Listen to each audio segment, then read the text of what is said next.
इसको दे दो, तुम खेत में दे दो अपना खून, इसकी खेती नहीं होती, इसकी खेती नहीं। ऐसे तो धन की भी खेती तुमको एक दिन बोला भला पैसे थोड़ी ना उगते हैं, पैसे तो कमाए जाते हैं। ये सब तुमको मूढ़ बनाएंगे। ज्ञान सुनाओ अपने आप को, ज्ञान दूसरों के लिए नहीं है। ये लोटा बाल्टी लेके हमारा दिमागी धो देंगे। ये ऐसे चालू लोग हैं दुनिया में, ब्रेन वॉश करने के लिए सब बैठे।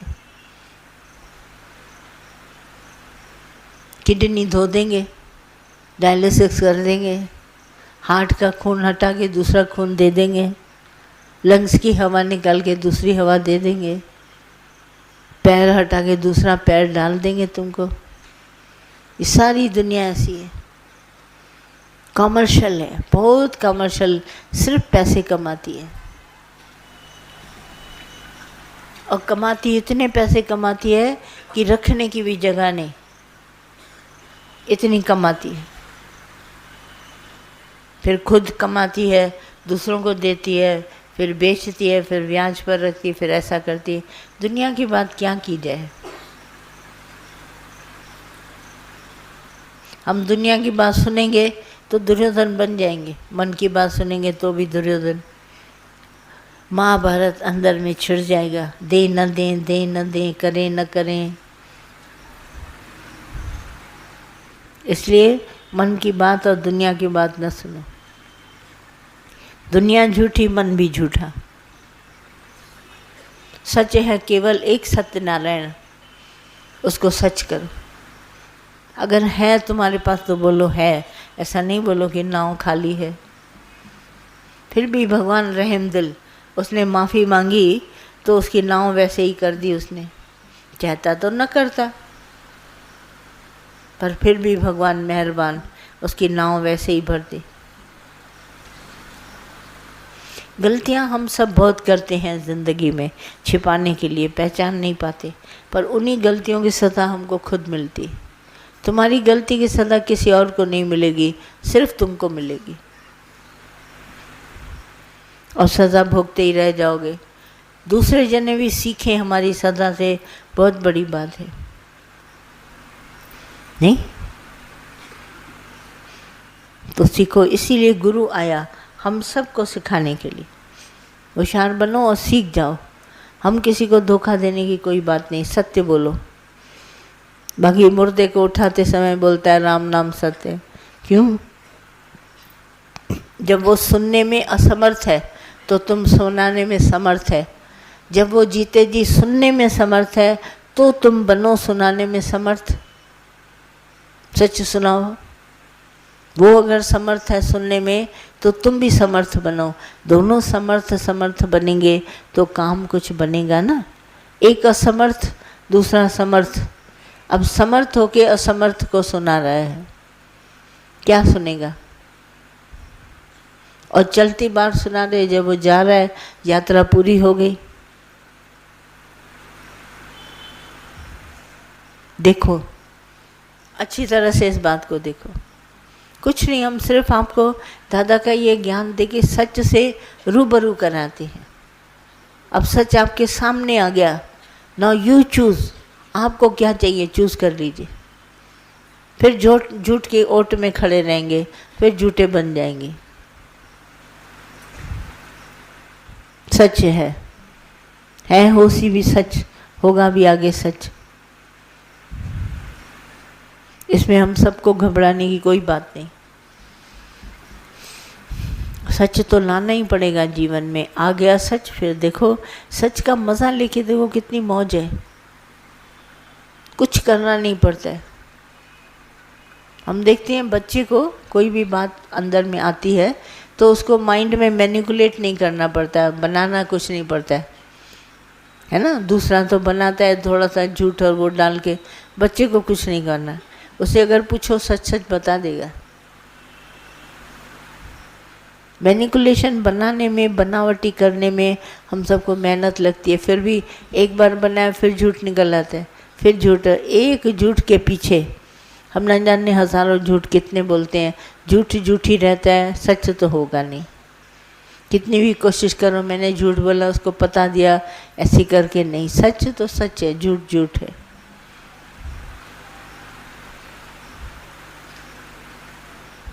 जानते सब हो तुम, ऐसी बात नहीं है कोई आज मैं नई बात तुमको बताऊंगी, पर मन अंधे के गुलाम बन जाते हो। छोटी छोटी बातों पे गुलाम हो गए, मिलता कुछ नहीं, अपनी जीवन बेकार हो जाती नहीं। दूसरी सत्यवान सावित्री की कथा आती है कि सत्यवान का तो शरीर शांत हुआ, पर सावित्री को उसको लाना था वापस संसार में। है तो बड़ी आश्चर्यजनक बात, मगर उसको जीवन वापस लाना था। सत्यवान जा रहा है, मैं सत्यवान को छोड़ूंगी नहीं और मैं इसको वापस लाऊंगी, क्योंकि सत्यवान सावित्री की कथा बहुत फेमस है। और ये जो कथा है इसके पीछे है कि वो पवित्र थी स्त्री, सत्यवान के कहने में जैसे आचरण में चलता है ना, तो वैसे चलती थी। अब इसके बाद जो इस तरह से प्यार करता है, गहराई से, डेप्थ में प्यार करने वाला, गहरा प्यार करने वाला, उसके पास सब युक्तियां होती हैं। जैसे द्रौपदी का गहरा प्यार था भीष्म पितामह से, तो उसके पास युक्ति बहुत अच्छी आई। भीष्म पितामह ने आखिरी में बोला कि मुझे भोजन खाना है, मगर उससे खाना है जिसने 1000 अश्वमेध यज्ञ किए हो।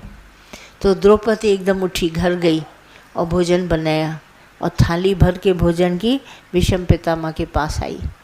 बोला पितामह मैंने भोजन बनाया है। तो उसने कहा मैंने कहा 1000 अश्वमेध यज्ञ, तुमने क्या 1000 अश्वमेध यज्ञ किए हैं? उसने कहा कि मेरा एक एक कदम आपकी तरफ बढ़ा भोजन बनाने के बाद, और मैं थाली लेके आई हूँ, मेरा एक एक पग आप पवित्र गंगा के समान है, मेरा एक एक पग यज्ञ हो गया। मैं 1000 अश्वमेध यज्ञ करके तुम्हारे पास ये भोजन लेके आई हूँ।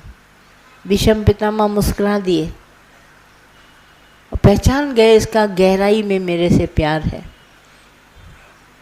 और भोजन स्वीकार किया। युक्ति कहाँ पर होती है? जहाँ प्यार होता है सच्चा, गहराई में, और युक्तियाँ कहीं नहीं होती। तो ठीक उसी तरह सत्यवान सावित्री के पास, इतनी सावित्री के पास युक्तियाँ आ गई, तो जो बेचारा यमराज था ना, वो फेल हो गया। क्या उसने वर मांगा? बोला मेरे जो ससुर हैं वो सूरदास हैं, वो देखना चाहते हैं अपने पोते को हंसता खेलता पालने में। अब ससुर जब देखना चाहता है, माना उसको आँख चाहिए, और अगर पोता चाहिए तो सत्यवान चाहिए। एक वर में उसने सारी अपना कुटुंब बना लिया, क्योंकि प्रीत सच्ची गहराई में थी। तो युक्ति आ गई। यमराज ने हाथ जोड़ दिए, बोला मैं तो कह रहा हूँ तथास्तु, पर तुम्हारे ससुर को आंखें चाहिए तो आंखें मिली, और पोता चाहिए तो सत्यवान को लाना पड़ेगा। ले गया। युक्ति देखिए, ट्रिक्स देखिए।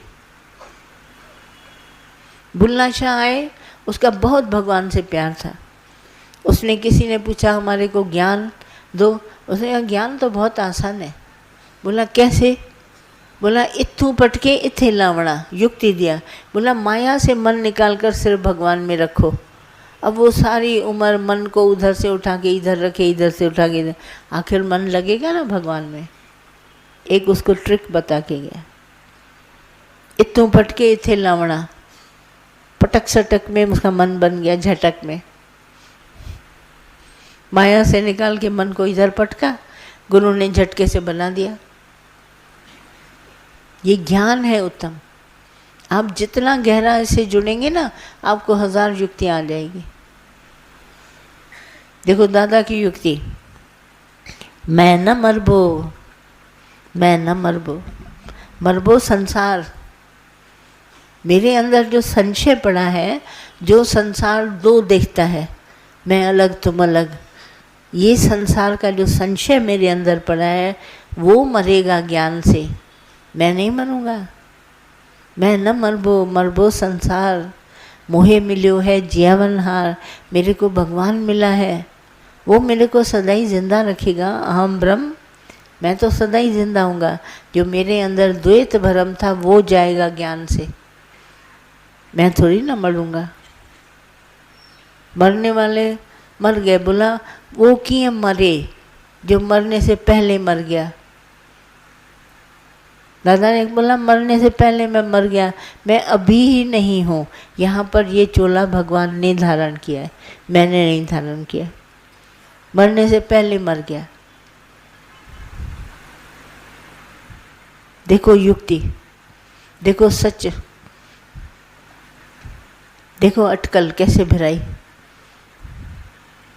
आज दिन तक कभी नहीं बोला मैं मरूंगा ही नहीं, तो मुझे मरने वाला समझता है।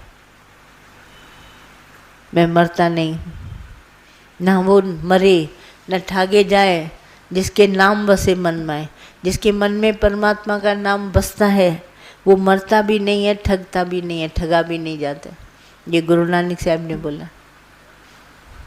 भगवान श्री कृष्ण ने अर्जुन को बोला, अर्जुन सब आए हैं लड़ाई के मैदान में, तुम समझता है मैं बड़ा योद्धा हूँ और मेरा तीर लगेगा ये मरेंगे ज़रूर, तुम ऐसा समझता है, पर ये न मरेंगे न तुम मारेगा।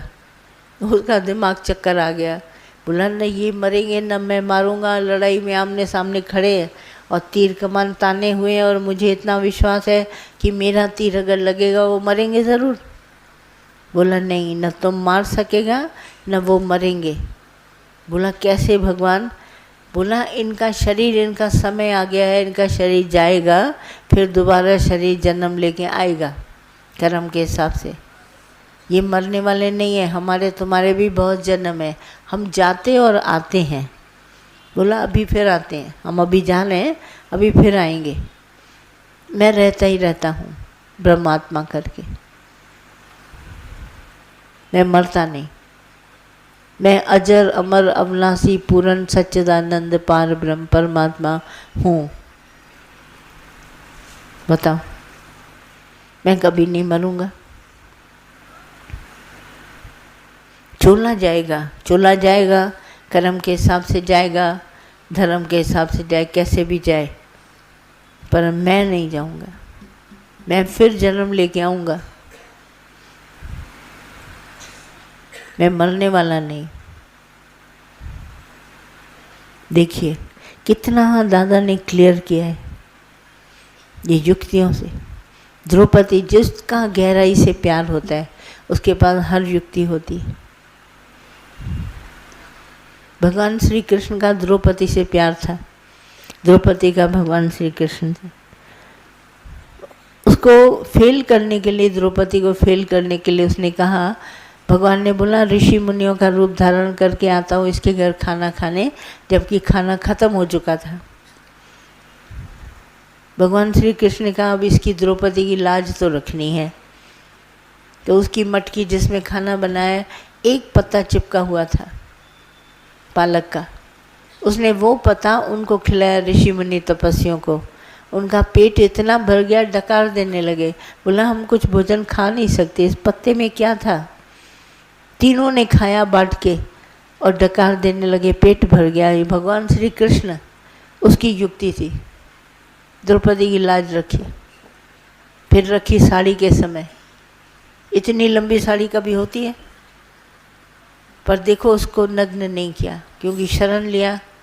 घटघटवासी भगवान को बुलाया, शरण लिया। युक्ति से, युक्ति से मुक्ति मिल गई। ये प्रेम की गहराई तुम्हारे को अंदर में मोक्ष पद दिलाएगी। जीते जी हमारा किसी से भी किसी में मोह नहीं है, न खाने पदार्थ, न इधर उधर। दादा ने सब बता दिया ज्ञान। हम अपने भीतर आत्मा में चले गए तो कैसे मरेगा, कैसे जन्म लेगा, मोक्ष पद यहीं दिला दिया, छुटकारा। हम जीते जी नहीं पसंद करते जगत को, तो मरने के बाद क्या हमारी आसरा रहेगा उसमें? क्या हमारी वासना रहेगी जब जीते जी छोड़ दिया? बात ही खत्म। जन्म यहीं काट के